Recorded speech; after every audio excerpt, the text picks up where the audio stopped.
Good morning, good afternoon, good evening. Welcome to Techstroverts, the podcast exploring the how behind the who of people working in tech. My name is Martina Simon and I am your host. This podcast covers anything but the job.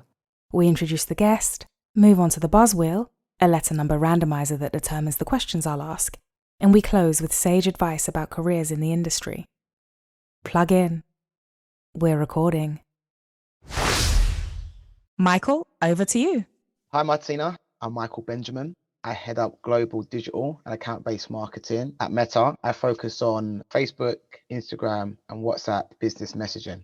Michael, the format of this podcast, just for the audience as a reminder, is we don't really discuss the job. We're going to launch straight into the buzz wheel. Our bank of 520 questions is a letter number randomizer, where the letter determines the question format and the number determines the question topic, of which there are 20 topics. Michael, could you please give me a letter and number combination? F3. F3. The question is, does any particular sound come to mind when you think of technology? Yeah, funny enough, it does. I'm of the age where the internet came to life and you had the old broadband routers in your house that used to go when that was dial up, literally.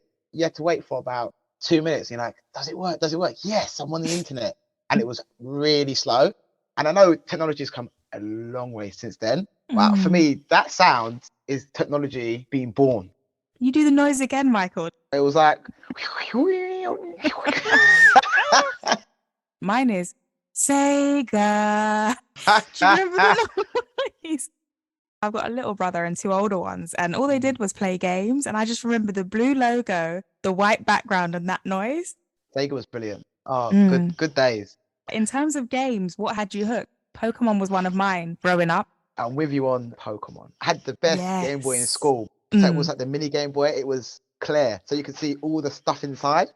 Question on this then, your skills on Pokemon, because obviously it's Ketchum or Pokemon, it's you and me. Who's your strongest Pokemon?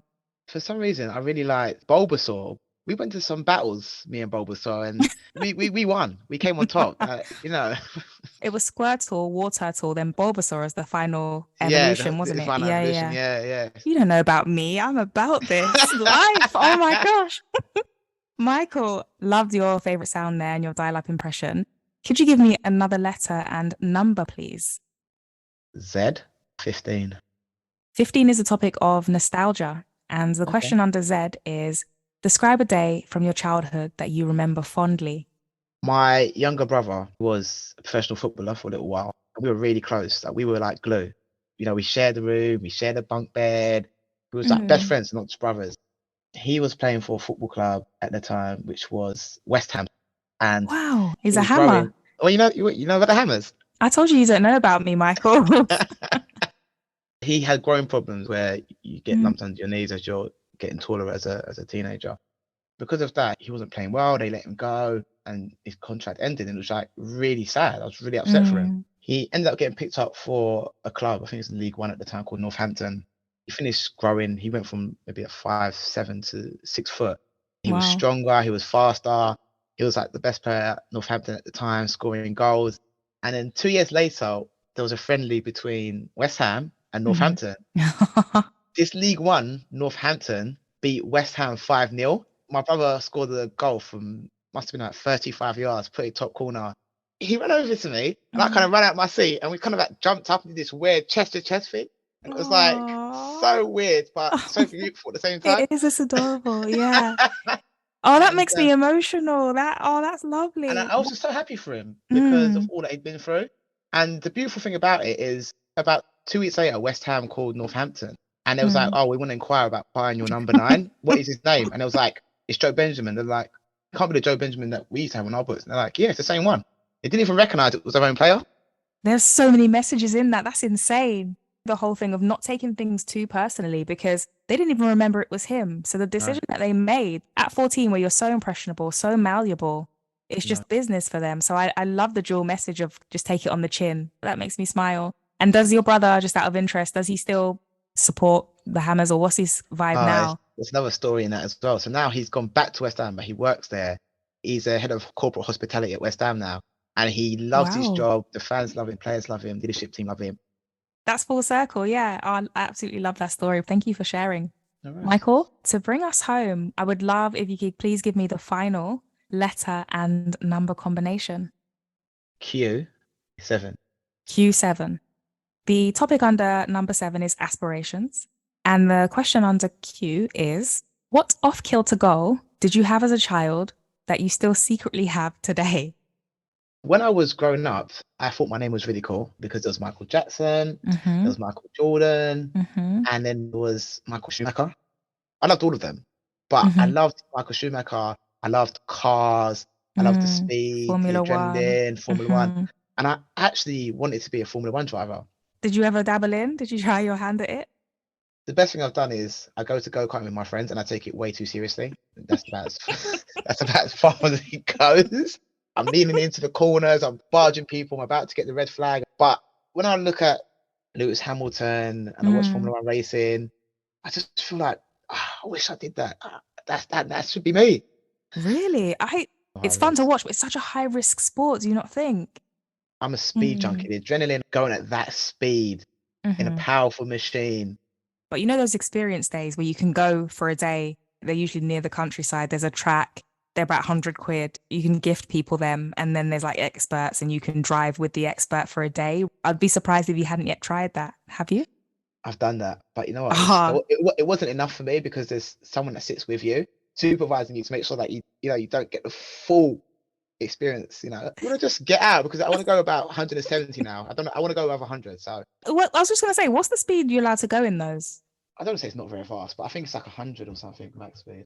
On the motorway, I'm a 70 maxer. I don't No, like. oh come on. Where's everybody rushing to, please? And then you meet them at the roundabout anyway and look to the side, and it's like you didn't even get nowhere. You're What not is meeting this? me at the roundabout. I'm Michael Schumacher. I'm gone. I'm also never getting into a vehicle with you, Michael Schumacher. It wasn't from race car driving, but Michael Schumacher sadly had a Yeah, terrible accident, didn't he? I think it was yeah, skiing. yeah, I But he's believe an absolute legend of our time. If anybody he is is. listening and doesn't know who he is, Google his stats. There was a Schumacher brother that was also in the sport. Do you remember? I think it was David Schumacher. Let me I'm not Google it sure. as well I'm on. not sure. His relative is Michael. So they've got a whole family of Schumachers doing Oh wow, the same thing. Yeah. crazy. This chat is even better than the last one we had, honestly, that didn't make Oh, it that's live. nice. So thank you for sitting in with me today. This has been so good and so fun. As you know, the format of this podcast in the last few minutes is for me to hand the mic to the guest and ask them to please provide some sage advice for somebody that either wants to get into the digital marketing space or just wants to get into tech generally, talking about your approach or just some advice that you receive from somebody that really helps spur you on. Yeah, I love the advice my dad gave me. One of the things he said is you typically become like the people you hang around with. So if you Mm, want to get really far in marketing and be one of the best, try and find people that have done really well in marketing, achieved a lot in marketing, and spend time with them. Ask them how they did it.